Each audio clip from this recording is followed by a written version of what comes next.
Terima kasih, selamat sore. Itu yang pertama menurut saya paling menarik menurut saya, hampir 10 tahun terakhir ini kan kita bertanya tentang fungsi intelektual, peran intelektual, seperti apa intelektual itu, dan lalu kita menemukan apa ya, intelektual itu pada diri Rocky.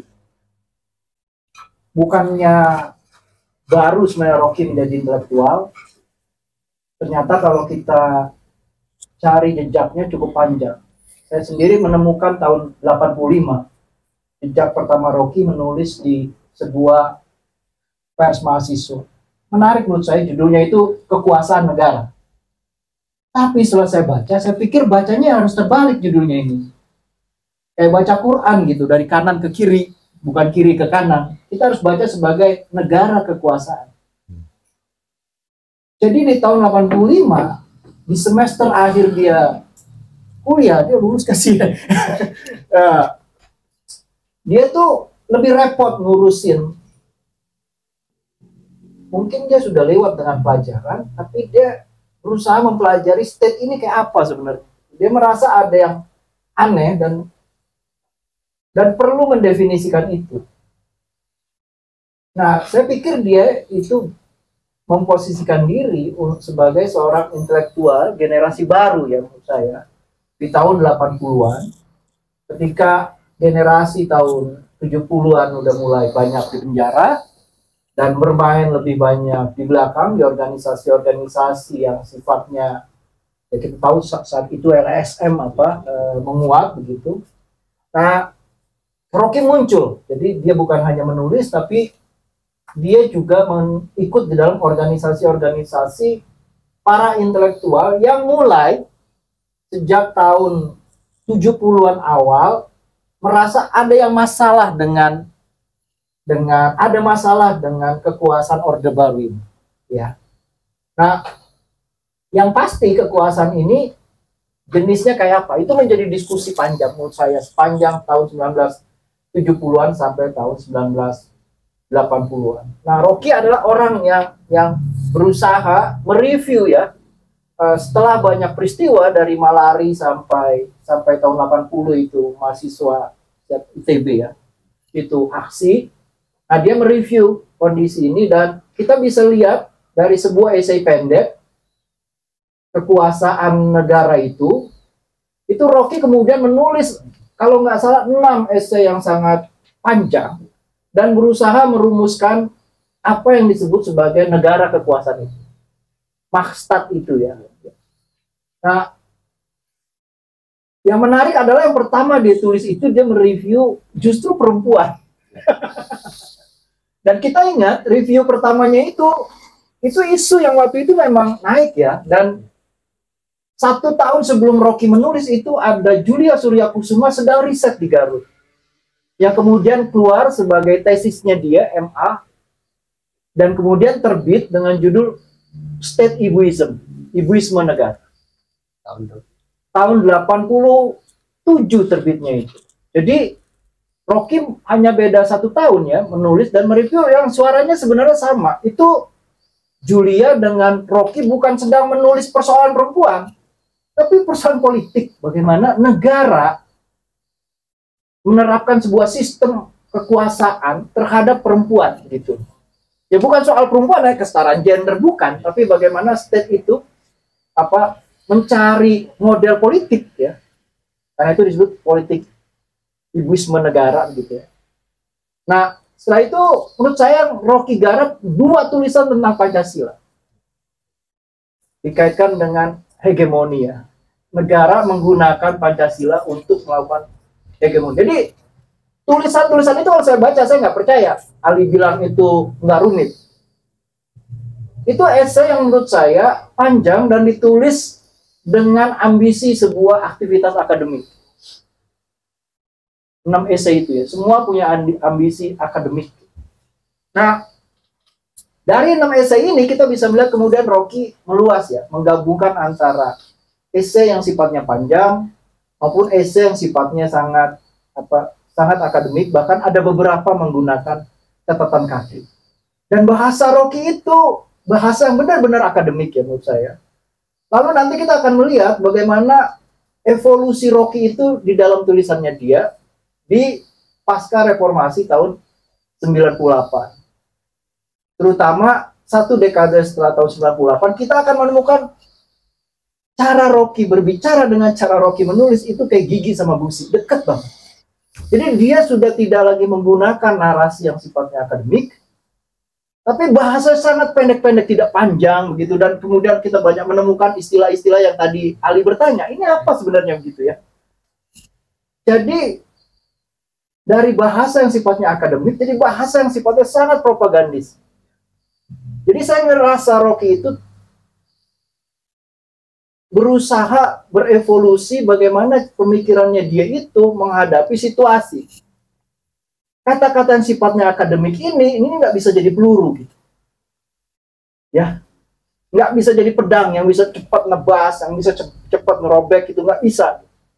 Jadi dia mulai mencari model retorika yang menurut saya kayak puisi-puisi apa ya, yang muncul pasca Perang Dunia Kedua gitu. Pendek-pendek, sikat-sikat kayak telegraf gitu. Kalau kita baca kalimatnya pendek-pendek dan penuh frase-frase yang ajaib. Ada nilai puisinya menurut saya di situ, itu yang menurut saya menarik, indah, tapi juga sangat tajam dan penuh apa ya, sinisme, sinisme yang sangat kuat. Gitu. Tapi gagasan semuanya menurut saya menemukan persis kayak Soekarno. Soekarno pasca tahun 45 udah nggak punya gagasan lagi. Yang ada adalah dia memamah biak gagasan yang lama. Ya. Nah, Rocky juga sama. Gagasan yang ditulis dari tahun 85 sampai artikel yang terakhir tahun 2018 itu hanya memamah biak gagasan yang sama. Buat saya pertama waktunya dikumpul ini membosankan gitu. Tapi benar semua. Artinya kita jalan di tempat terhadap persoalan state ini, negara ini. Nggak ada yang maju. Jadi Rocky berkutat di kubangan yang sama itu loh yang dia sering ngomong. Dia ada di kubangan yang suka dia kritik itu. Semua ya. Apalagi belakangan kalau kita baca refleksi Rocky dengan 6 tulisan pertama. Itu ya saya orang yang nggak percaya sejarah berulang. Tapi rima-rimanya sama gitu maksudnya. Ada ya, kok ya persis ya gitu ya prakteknya gitu kan, nonton apa Dandi dan kawan-kawan ini gitu ya ditulis oleh Rocky. Praktek itu ya, praktek bagaimana negara dengan aparatusnya itu membuat kita sebenarnya nggak pernah punya pemilu. Dan menurut saya salah satu tulisan yang tematiknya banyak diulang Rocky ya soal pemilu. Bukan hanya soal kejujuran, keadilan, tapi bagaimana politisi kita itu mengalami dekadensi. Ada satu tulisannya demagogi, coba bacanya itu penuh sinisme. Ya. Jadi lama-lama kita nggak nonton lagi pemilu sebagai proses apa ya, pencerdasan gitu, tapi sabung ayam katanya dia. Kita sendiri nggak menggunakan otak untuk apa ya, berjarak dengan pemilu itu dan mengkritiknya nggak beres gitu. Tapi kita ikut terlibat di dalamnya dalam sebuah sensasi kesenangan mengejek satu sama lain.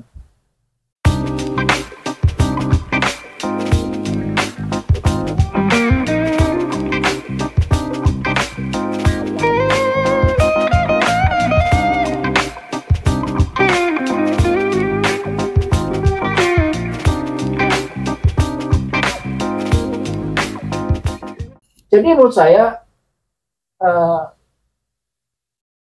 membaca buku Rocky ini yang menarik adalah dia mengulang-ulang itu. Tapi menurut saya bukan pengulangan, itu penegasan bahwa kita evolusi. Kita tuh maju tapi tidak berkualitas. Itu problem besarnya. Kenapa kita bisa maju dan nggak berkualitas? Kata Rocky sederhana. Itu defisit akal katanya. Sejak awal apa ya, kerisauan dia pada itu. Sehingga saya juga aneh. Kenapa dulu dia sering sekali kalau ketemu ngobrol tentang sejarah. Mungkin cara salah satu untuk memahami masalah yang dia rasa jalan di tempat ini, evolusi ini adalah sejarah. Salah satunya ya. Jadi kalau kita baca di situ misalnya, dalam dalam bagian demagogi ya, dalam bagian demagogi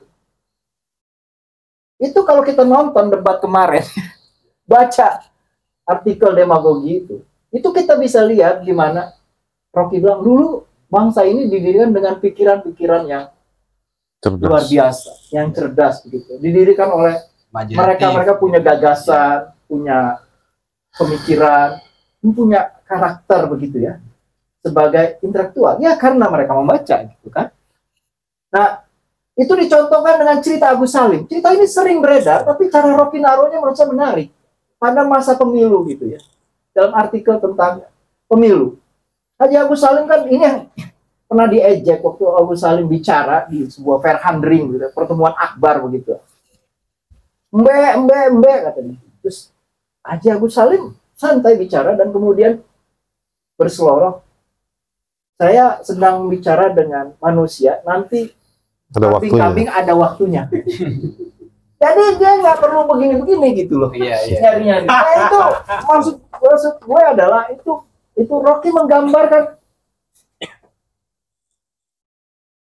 hampir 1 abad lalu ada loh kita punya intelektual, punya pemikir, dan mereka kemudian kita sebut pendiri bangsa. Mencontohkan apa itu berdebat. Kan gimnastik pikiran kan gitu. Ini nggak ada gitu. Nah, itu gambaran bagaimana Rocky menggunakan berbagai macam jalan untuk memahami dari pertama yang dia menulis tahun 85 itu tentang kenapa kita menjelma menjadi negara kekuasaan itu. Dia berusaha menggunakan aneka macam. Dia jadi nggak hanya percaya filsafat lagi gitu, tapi menjadikan dirinya simpul dari banyak ilmu pendekatan untuk memahami. Terus kedua, saya nggak percaya bahwa ini kumpulan lengkap Rocky. Sebenarnya tulisan ini saya terbitkan bayangannya sebagai satu seri ya. Gara-garanya sebenarnya Haris, bukannya Rocky, gara-garanya Haris. Jadi saya ngobrol sama Mas Eko. Ini apa yang bisa kita lakukan untuk Haris gitu ya? Ya kalau kita datang-datangnya bisa, tapi harus ada sesuatu yang bisa kita lakukan apa gitu. Nah, kemudian saya pikir ada satu buku yang klasik di dalam historiografi ya, Indonesia Political Thinking gitu, namanya itu. Ya dulu pernah disusun sama Dan Kessel dan Pak Herbert Fate. Jadi dia memetakan pemikiran begitu ya. Nah, tapi itu kan berhenti setelah ada seri kedua Fedi bikin gitu ya, Fedi segenerasi dengan Rocky. Tapi saya pikir mungkin kita perlu ya sekarang ngumpulin teman-teman yang suaranya kuat di publik ya, dan memperlihatkan diri sebagai seorang intelektual gitu ya, latar belakangnya macam-macam gitu. Dan aktivitas ini menurut saya banyak dilakukan bukan hanya oleh Kompas melakukan, LP3S melakukan begitu. Tapi kan dia tidak melakukan untuk kumpulan tulisan satu orang yang dianggap dia wirawiri di publik dan suaranya itu menentukan sikap publik atau paling nggak didengar oleh publik atau menjadi bagian dari yang yang harus kita kasih tempat untuk kita dengar gitu. Itu jadi kasus Haris sendiri menurut saya Haris menjalankan fungsinya sebagai intelektual gitu. Tapi problemnya Haris punya bukti nggak bahwa dia seorang intelektual? Bahwa dia sering bicara iya. Terus saya bilang, kok gimana kalau kita kumpulin aja tulisan Haris gitu, supaya itu bisa menjadi alat bukti di publik ya, dan sekaligus juga pelajaran untuk kita semua tentang ya seorang intelektual itu fungsinya memang bersuara begitu, dan suaranya tuh kadang-kadang nggak menyenangkan untuk kita dengar gitu, tapi itu harus didengar karena harus diberi tempat ya. Kalau itu nggak diberi tempat berarti ada yang nggak beres gitu. Nah, jadi berangkatnya dari hal sesederhana itu sebenarnya. Jadi niat pertamanya menerbitkan buku Haris, tapi Haris kan lagi sidang mulu, susah. Nah jadi susah dipegang ya. Jadi akhirnya kita duluin Rocky. Ternyata salah juga. Gue pikir kan Haris tuh sibuk ya, Rocky lebih sibuk lagi. Bayar gue harus tekan kontrak aja nggak bisa sama Rocky. Jadi yang wakilnya Robert. Kontraknya itu sama Robert gitu. Lah, wah ini kacau sekali nih prosesnya gitu. Nah, ya kita tahu Rocky administrasinya pasti buruk lah gitu ya. Yang di administrasi baik di rumah dia menurut gue cuma 2. 1 buku, kedua wine. Nah, tulisannya saya dapat di rumahnya Rocky itu ada fansnya pada ngumpulin kan, ngasih ke dia. Buku tebel. Buku banyak ada yang tipis, yang tebel gitu. Nah itu saya review lah. Saya review, kemudian saya berusaha ngobrol sama banyak teman, pergi ke beberapa perpustakaan setelah info dapat dari teman begitu ya. Tapi waktunya memang sangat pendek. Maka itu saya mau bilang lagi, ini nggak berambisi sebagai kumpulan lengkap. Tapi kalau kita mau memahami Rocky itu siapa, ya paling nggak ini bisa untuk kita menjawab gitu ya. Apa sih kegelisahan Rocky dan apa yang membuat Rocky itu tiba-tiba muncul dari balik layar? Perjalanan dia sebagai intelektual panjang, dia terlibat dalam banyak hal, dari mulai menulis, mengajar, kemudian demo sampai bikin partai gitu. Tapi dia kemudian muncul di tahun 2017 atau 18 di depan publik dan mulai tidak menulis tapi lebih banyak bicara.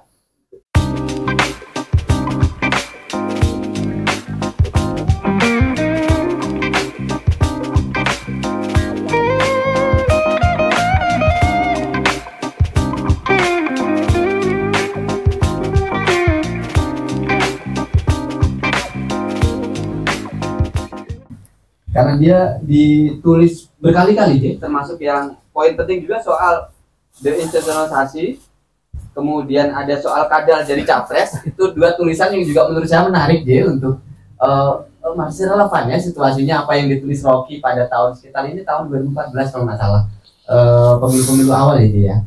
Tapi kemudian ketika dipaskan dengan sekarang masih relevan ini gagasan-gagasannya. Monggo Jay.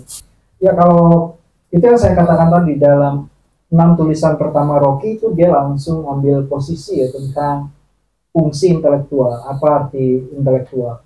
Dan kita tahu sejak peristiwa 65 itu intelektual tidak berperanan, justru intelektual itu menjadi mesin bagaimana Orde Baru itu bisa berdiri. Itu yang sering dilupakan, bahwa rezim militer ini itu punya seskoat ya, sekolah pendidikan di Bandung, dan orang-orang yang kemudian kita kenal sebagai mafia Berkeley begitu ya, berdiri di belakang rezim Orde Baru, kita anggap sebagai intelektual ya, yang kemudian dirumuskan sebagai teknokrat begitu ya. Itu mengubah intelektual menjadi teknokrat, itu menunjukkan bahwa semua rezim itu perlu intelektual. Nah, Rocky menyoroti ini sejak awal tulisannya yang 6 itu, kalau kita baca dengan serius. Artinya fungsi kampus, fungsi intelektual, ada kata publik. Ya Rocky bilang, ya fungsi intelektual ya intelektual, nggak ada intelektual publik buat Rocky.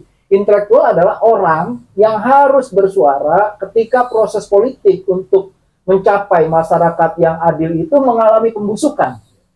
Jadi ketika intelektual itu ada proses pembusukan politik dan tidak menghasilkan masyarakat yang adil, intelektual diam, yaitu buat Rocky selesai. Artinya itu intelektual satu tidak ada, atau kedua dia itu sudah menjadi teknokrat, atau ketiga ya dia kehilangan daya kritis karena lebih banyak menumpuk kepatuhan, begitu istilah bahasanya termasuk banyak yang menerima proyek juga. Rocky ya. Jadi Rocky itu kemudian mendefinisikan dari berkembangnya LSM itu bahwa praktek yang membuat intelektual itu menjadi kehilangan daya kritisnya bukan hanya state ya, bukan hanya negara, tapi bagaimana dana-dana ya disalurkan dari badan-badan internasional itu yang kemudian berkaitan praktek penyebarannya itu dengan negara, itu menimbulkan pasifikasi intelektual istilahnya Rocky itu. Jadi intelektual itu bukan hanya punya problem pertama bagaimana dia bisa tegakkan kepalanya kepada negara, pada state ketika proses politik itu tidak memproduksi keadilan masyarakat di masyarakat, tapi juga dia semakin berat karena menyangkut yang disebut pasifikasi intelektual, donor-donor itu membuat dia semakin punya beban. Nah, jadi Rocky termasuk orang yang banyak menyorot ini dan ini berulang terus. Tapi variasinya menurut saya variasinya aja yang berkembang ya. Kemudian kita lihat bagaimana Jokowi itu bisa besar juga persis seperti Soeharto. Yang membuat Jokowi itu besar ya kaum intelektual yang mendukung gitu. Ya. Berapa banyak kampus kaum intelektual dan bukan hanya mendukung, kemudian diinstitusionalisasi agar negara jaraknya dengan kampus tuh kayak gigi dengan gusi gitu. Praktek gimana rektor itu diangkat oleh oleh Kemendikbud begitu. Itu kan menggaransi jadi state itu punya tangan yang langsung terhadap kampus. Nah, di titik ini tuh problemnya menurut Rocky semua intelektual itu menjadi gagu ya. Mereka lebih banyak patuh dan justru di situ Rocky itu punya tempat menurut saya. Dia punya tempat justru di tengah banyaknya intelektual yang mengambil tempat di istana. Dia berdiri di luar istana, gitu loh. Ini yang menarik dari Rocky. Jadi dia distant. Dia bukan hanya dia berusaha ya. Menurut saya ini ada cerita yang menarik dari Robert gitu. Saya nggak pernah tahu bahwa di sudut rumahnya itu ada kandang burung yang isinya amplop-amplop. Gue sempet lihat itu kandang burung ya gitu. Tapi Robert tahu itu isinya amplop-amplop itu, jadi banyak orang yang datang ke situ katanya ngasih amplop Rocky dimasukin kandang burung itu.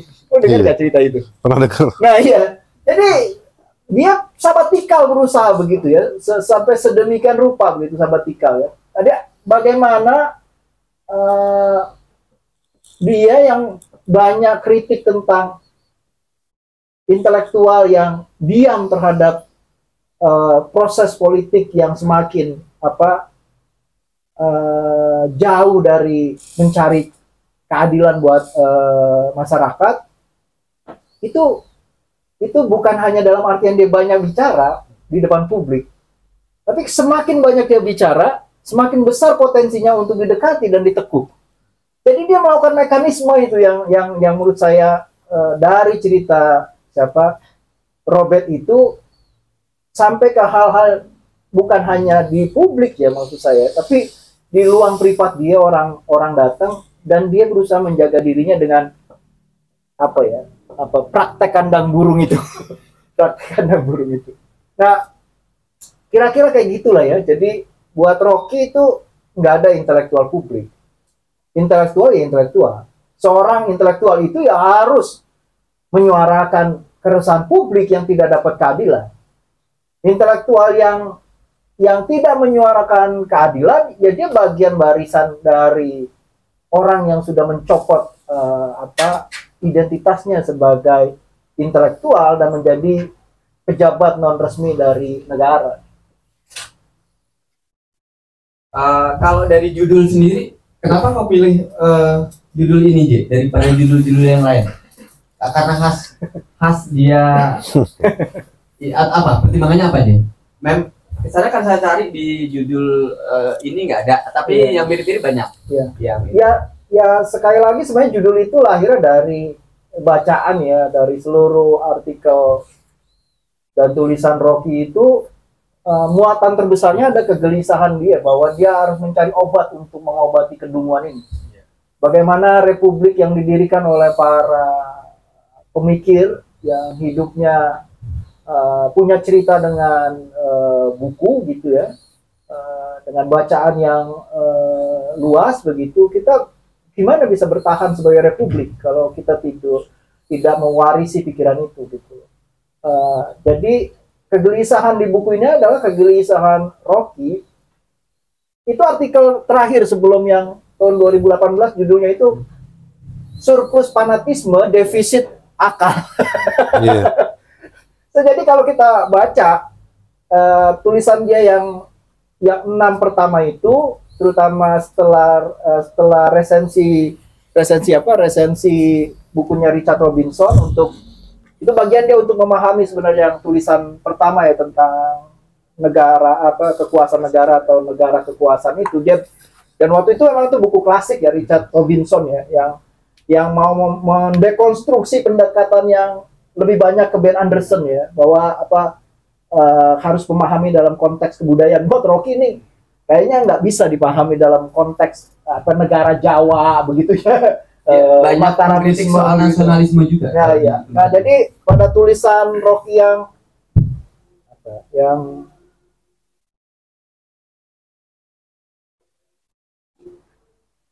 nah, mobilisasi ideologi ini ya, mobilisasi ideologi dalam kekuasaan politik Orde Baru itu jelas banget.